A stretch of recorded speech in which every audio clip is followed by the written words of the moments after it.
bikomera abana bafite ababyeyi babaye abicanyi birumvikana.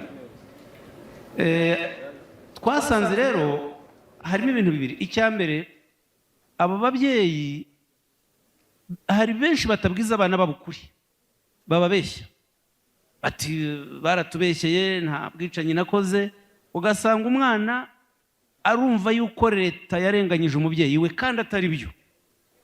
Ugasanga hari n'abana bajya ku mbuga nkoranyambaga bakajya kurengera ibyaha bya base. Muzajya mubibona, n'ubu muzajya mubona abahungu ba Habyarimana, abahungu b'abitwa Zigira Nyirazo, bitwa Bambonye Umutwa n'abandi. Usanga abana bagize urwango rukomeye cyane, bararengera ibyaha byakozwe na base.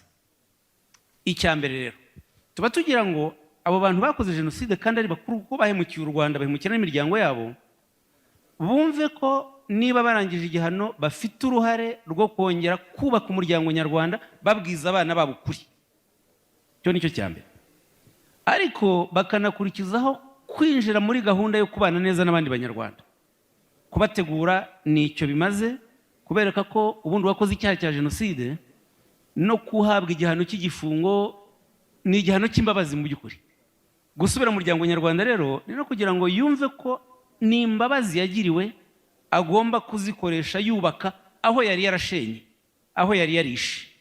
Kandi aho yishe hambere buriya ni umuryango we. Niyo mpamvu nahereye ku bana, kuko abo bana baba bafite isoni, ikimwaro, nubwo ubu ngubu igihugu cyacu cyubaka umunyarwanda uwo wese kandi tunemera ko icyaha ari gatozi, ariko ibyo ntibivana bigikomera umuntu aba afite.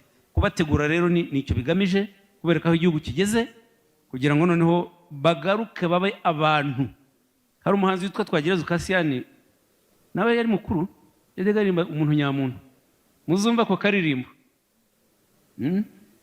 Minisitiri, mu gihe turi kwitegura kwibuka